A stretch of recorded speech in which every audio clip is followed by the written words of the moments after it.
ತಂದೆಯಂದಿರೇ, ತಾಯಿಯಂದಿರೇ, ನೀವು ಪ್ರಾರ್ಥನೆ ಮಾಡುತ್ತಿರುವ ಹಾಗೆ ನಿಮ್ಮ ಮಕ್ಕಳಿಗೆ ಕಾಣಿಸ್ತಿದೆಯಾ? ಇಲ್ಲವೇ ಯಾವಾಗ ನೋಡಿದ್ರೂ ಕಿರ್ಚಾಡೋದು, ಕೂಗಾಡುವುದು, ಜಗಳವಾಡುವುದೇ ಕಾಣಿಸ್ತಿದೆಯಾ? ಒಂದ್ಸಾರಿ ಆಲೋಚಿಸಿರಿ. ಅದೋನಿರಾಮ್ ಜಡ್ಸನ್ ಎಂಬ ಭಕ್ತರು ಹೇಳುತ್ತಾರೆ, ನಾನು ಸ್ಕೂಲ್ಗೆ ಹೋಗಿ ತಿರುಗಿ ಮನೆಗೆ ಬಂದಾಗ ನನ್ನ ತಂದೆಯವರ ಕೋಣೆ ಬಾಗಿಲು ಮುಚ್ಕೊಂಡೇ ಇರುತ್ತೆ. ಇದೇನು, ನಾನು ಯಾವಾಗ ಸ್ಕೂಲ್ನಿಂದ ಬಂದ್ರೂ ಕೂಡ ಡ್ಯಾಡಿ ಬಾಗಿಲು ಮುಚ್ಚಿರುತ್ತೆ ಅಂದ್ಕೊಂಡು ಒಂದು ದಿನ ನಾನು ನನ್ನ ಡ್ಯಾಡಿ ರೂಮ್ ಕಿಟಕಿ ತೆರೆದು ನೋಡಿದ್ರೆ ನನ್ನ ಡ್ಯಾಡಿ ಮೊಳಕಾಲೂರಿ ಕಣ್ಣೀರಿನಿಂದ ಪ್ರಾರ್ಥಿಸುತ್ತಾ ಕಾಣಿಸಿಕೊಂಡ್ರು.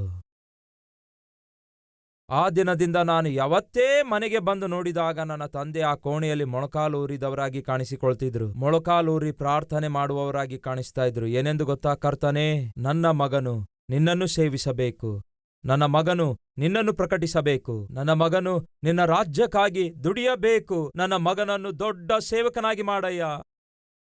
ನನ್ನ ತಂದೆಯನ್ನು ನಾನು ಎಂದೇ ನೋಡಿದರು ಮೊಳಕಾಲೂರಿ ಹೀಗೆ ಪ್ರಾರ್ಥಿಸ್ತಾ ಇದ್ರು. ತಂದೆಯೆಂದರೆ, ತಾಯಿಯೆಂದರೆ, ನಿಮ್ಮ ಮಕ್ಕಳಿಗೆ ನೀವು ಪ್ರಾರ್ಥನೆ ಮಾಡುವುದು ಕಾಣಿಸ್ತಿದೆಯಾ? ಮನೆಗೆ ಮಕ್ಕಳು ಬಂದ್ರೆ ಸಾಕು, ಏನ್ ಕಾಣಿಸುತ್ತೆ? ತಾಯಿ ಏನೋ ಟಿವಿ ನೋಡೋದು ಕಾಣಿಸುತ್ತೆ. ಒಮ್ಮೆ ಒಬ್ಬ ಚಿಕ್ಕ ಹುಡುಗಿ ಈ ರೀತಿಯಾಗಿ ಪ್ರಾರ್ಥನೆ ಮಾಡ್ತಾ ಇದ್ದಳಂತೆ, ಕರ್ತನೇ, ಪ್ರಭುವೇ, ನನ್ನನ್ನು ಯಾಕೆ ಹುಡುಗಿಯಾಗಿ ಹುಟ್ಟಿಸಿದೆ? ನನ್ನನ್ನು ಯಾಕೆ ಕರ್ತನೆ ಹುಡುಗಿಯಾಗಿ ಹುಟ್ಟಿಸಿದೆ ಎಂದು ಪ್ರಾರ್ಥನೆ ಮಾಡ್ತಾ ಇದ್ದಳಂತೆ. ಇದೇನು, ಯಾಕೆ ದೇವ್ರೆ ಹುಡುಗಿಯಾಗಿ ಹುಟ್ಟಿಸಿದಿ ಎಂದು ಮಗಳು ಯಾಕೆ ಹೀಗೆ ಪ್ರಾರ್ಥಿಸ್ತಿದ್ದಾಳಂದ್ಕೊಂಡು ತಾಯಿ ಹಿಂದೆಯಿಂದ ಹೋಗಿ ಬಾಗಿಲ್ ಬಳಿ ನಿಂತು ಕೇಳ್ತಾ ಇದ್ದಳಂತೆ.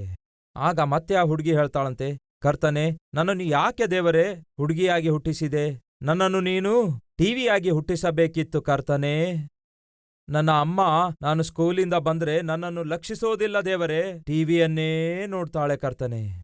ಏನಾದ್ರೂ ನಾನು ಹೋಗಿ ಟಿವಿ ಸ್ವಿಚ್ ಆಫ್ ಮಾಡಿದ್ರೆ ನನ್ನನ್ನೇ ಹೊಡೆಯುತ್ತಾಳೆ ದೇವರೇ. ಸಂಜೆ ಆದ್ರೂ ಕೂಡ ಟಿವಿಯನ್ನೇ ನೋಡ್ತಾಳೆ. ನಾನು ಕಾಣಿಸದಿದ್ರೆ ಹುಡುಕೋದೇ ಇಲ್ಲ ಕರ್ತನೆ. ಆದರೆ ರಿಮೋಟ್ ಕಂಟ್ರೋಲ್ ಕಾಣಿಸದಿದ್ರೆ ಮಾತ್ರ ಬಾಲ ಸುಟ್ಕೊಂಡಿರುವ ಕೋತಿ ಹಾಗೆ ಎಲ್ಲಿದೆ ಎಲ್ಲಿದೆ ರಿಮೋಟ್ ಕಂಟ್ರೋಲ್ ಎಲ್ಲಿದೆ ಎಂದು ಹುಡುಕ್ತಾಳೆ. ಕರೆಂಟ್ ಹೋದಾಗಂತೂ ನೀನ್ ನೋಡ್ಬೇಕು ದೇವರೇ. ಚಿಚಿ, ಕೆಲ್ಸಕ್ ಬರ್ದವನು ಸರಿಯಾಗಿ ಸೀರಿಯಲ್ ನಡೆಯೋ ಟೈಮಲ್ಲೇ ಕರೆಂಟ್ ತೆಗೆಯುತ್ತಾನೆ ಎಂದು ಹೀಗೆ ಬೈದಾಡಿಕೊಳ್ತಾಳೆ ಕರ್ತನೆ.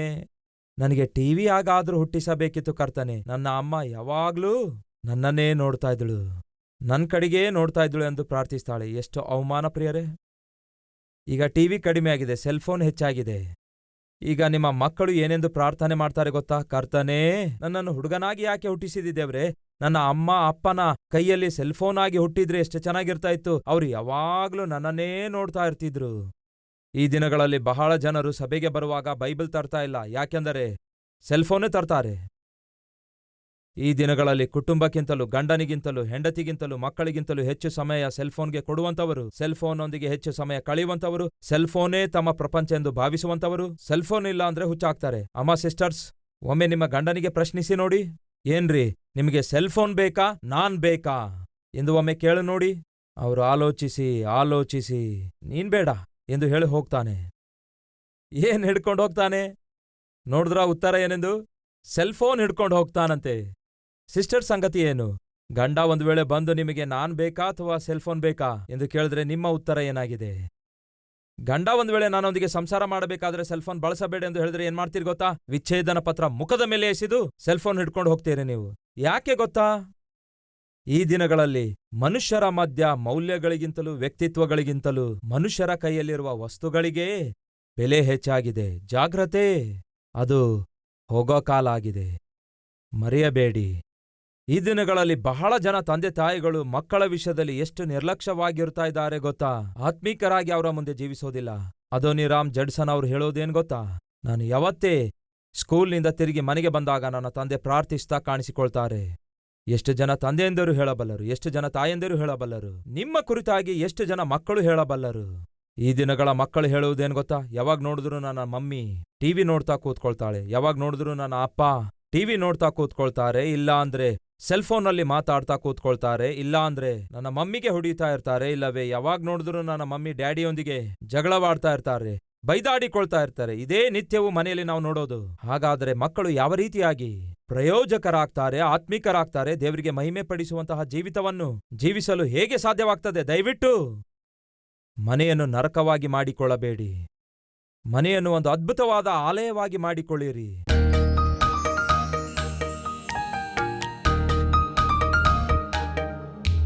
ಪರಿಶುದ್ಧನಾದ ತಂದೆಯೇ, ಯಾವುದೇ ತಂದೆಯಾಗಲಿ ಯಾವುದೇ ತಾಯಿಯಾಗಲಿ ಮಕ್ಕಳನ್ನು ಹೆತ್ತ ನಂತರ ಮತ್ತಷ್ಟು ಆತ್ಮೀಕರಾಗಿ ಮತ್ತಷ್ಟು ಜವಾಬ್ದಾರರಾಗಿ, ಅದೋನಿರಾಮ್ ಜಡ್ಸನ್ ಅವರು ಹೇಳಿದ ಹಾಗೆ ನಾನು ಯಾವಾಗ ನೋಡಿದ್ರೂ ಕೂಡ ನನ್ನ ತಂದೆ ಪ್ರಾರ್ಥಿಸುತ್ತಲೇ ಕಾಣಿಸ್ತಾ ಇದ್ರು, ದೇವರೇ ಅಂತಹ ತಂದೆಯಾಗಿ ನನ್ನನ್ನು ಮಾರ್ಪಡಿಸಯ್ಯ, ಅಂತಹ ತಾಯಿಯಾಗಿ ನನ್ನನ್ನು ಮಾರ್ಪಡಿಸು ಎಂದು ಪ್ರಾರ್ಥಿಸುವಂತಹ ಪ್ರತಿಯೊಬ್ಬರನ್ನು ಅಂಗೀಕರಿಸಿ ಅವರ ಪ್ರಾರ್ಥನೆಗೆ ಉತ್ತರಿಸಿರಿ.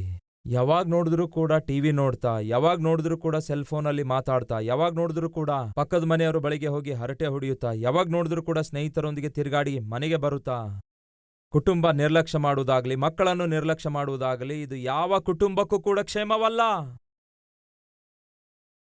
ಹಾಗೆ ನಿರ್ಲಕ್ಷ್ಯತನದಿಂದ ಮಕ್ಕಳನ್ನು ಬೆಳೆಸುವುದಾದರೆ ಅವರು ಬೆಳೆದು ದೊಡ್ಡವರಾದ ನಂತರ ಅಯ್ಯೋ ತಂದೆ ತಾಯಿಗಳಿಗೆ ರೋದನೆಯನ್ನು ಹುಟ್ಟಿಸುತ್ತಾರೆ, ಬದುಕಿರುವಾಗಲೇ ನರಕಯಾತನೆ ತೋರಿಸ್ತಾರೆ. ಅದಕ್ಕೆ ಪ್ರಧಾನ ಕಾರಣ ಅವರು ಚಿಕ್ಕವರಾಗಿರುವಾಗ ಅವರನ್ನು ಆತ್ಮಿಕರಾಗಿ ಬೆಳೆಸದೇ ಇರುವಾಗ ಅವರು ಬೆಳೆದು ದೊಡ್ಡವರಾಗಿ ಮುಳ್ಳಾಗಿ ತಯಾರಾಗ್ತಾರೆ. ಇಂತಹ ಸ್ಥಿತಿಯಲ್ಲಿ ದೇವರೇ ಯಾರಾದರೂ ಇರುವುದಾದರೆ ತಕ್ಷಣವೇ ಅವರ ಮನಸ್ಸನ್ನು ಮಾರ್ಪಡಿಸಿರಿ, ಒಳ್ಳೆ ಮನಸ್ಸನ್ನು ನಮಗೆ ದಯಪಾಲಿಸಿರೆಂದು ಯೇಸುವಿನ ನಾಮದಲ್ಲಿ ಬೇಡಿ ಹೊಂದಿದ್ದೇವೆ ತಂದೆಯೇ, ಆಮೇನ್.